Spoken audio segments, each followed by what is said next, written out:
The easiest way to escape the system is via network. You have to know people. The whole world is only people. I think a lot of individuals forget that every single institution on earth, every single organization, every single business, etc., it's just people in a room. What's his podcast now? People in a room. Mm-hmm. Yeah. What's Tesla? Elon's business. People go to a factory, build something. What's a government? A bunch of people turn up to a building, decide to enslave everybody. It's people in a room. If you don't know any people, you're fucked.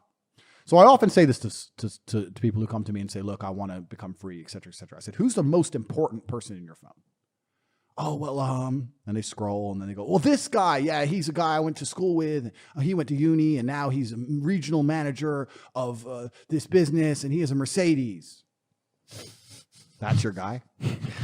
That's bro, man. That's the guy? That's broski right there. Come on, Bruce.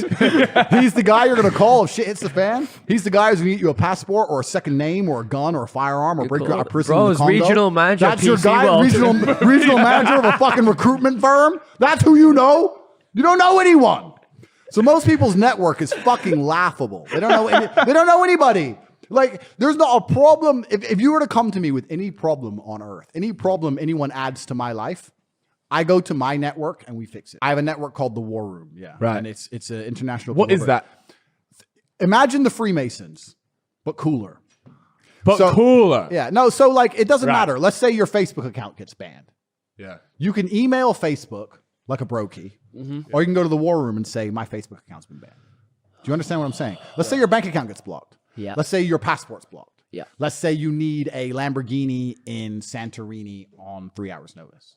Yeah. Let's say, I can give you a million different examples. Sounds almost like an elite concierge service. It's not a concierge because there's no people in there who are specifically tasked with providing value. It's a network of people who provide value in return in exchange for the value that others can provide. So even if you have no money and no connections right now, this is the thing about being broke, which we're going to go into in a second, which is actually the answer to the 9 to 5 question.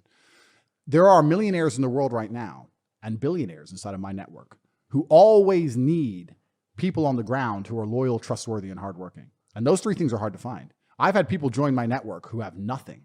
Brokies from Derby, literally with nothing. But the only way they can provide value is with their time and with their honesty and with their hard work. And they do that. And before you know it, they're working for a multimillionaire and now they're on a yacht. I believe 99.9% of the people I've interacted with in my life are lazy. And when I say lazy, I mean it in the genuine term of the word. They're lazy. They think that they come up with bullshit like work-life balance and, well, there's no point working if you don't enjoy yourself and all this other fucking shit.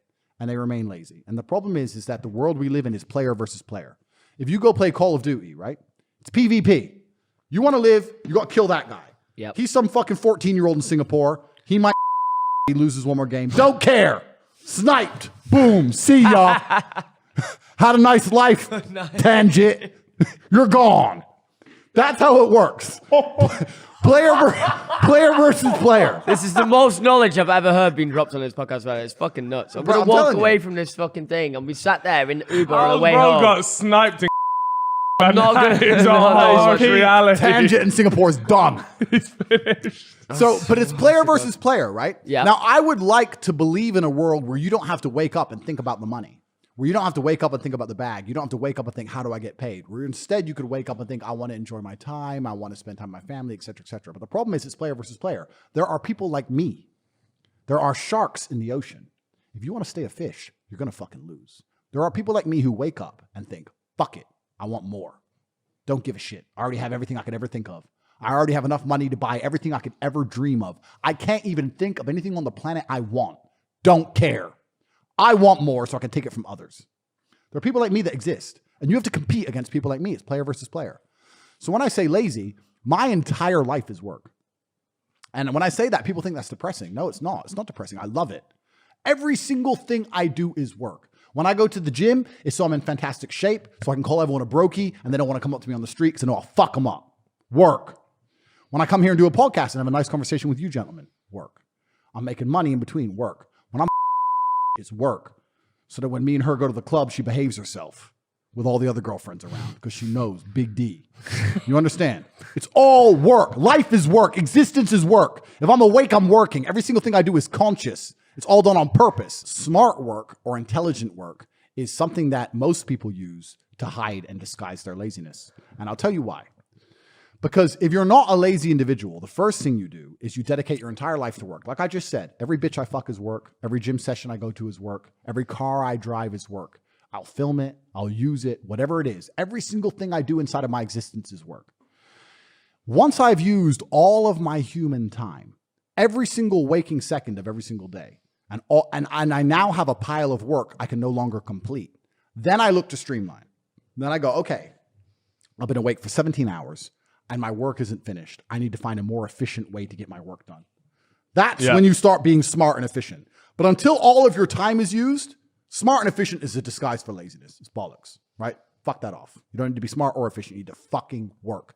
I have people inside of Hustles University. You just said I conquered TikTok, right? Mm-hmm. There's a guy inside of Hustles University who is 16 and he's making 45,000 pounds a month. Do you know why?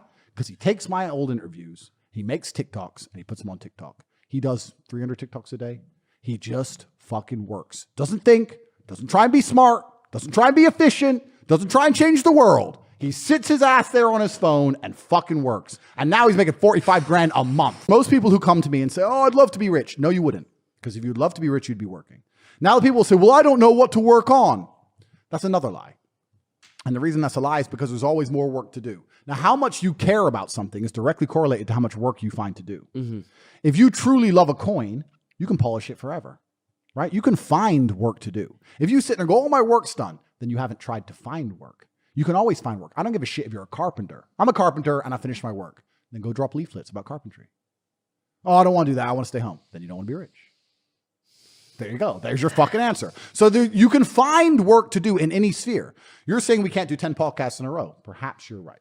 Let's assume you're right. Let's assume you can only do one podcast. Yeah. I guarantee if I was in charge, you guys would be fucked. If I was in charge of this business, let's say I was in charge of the Fellas podcast, you would not be going home till at least 9 p.m. and I would find shit for you to fucking do. Okay, but Andrew, you would be doing something. In fairness, there would be work to do. In fairness, when we finish this podcast, the end of the work is not done. We'll go home and then we'll work on our own channels. Our own stuff. So when I'm done here, Andrew, when I go, see you at the top. No, 165th floor, my friend.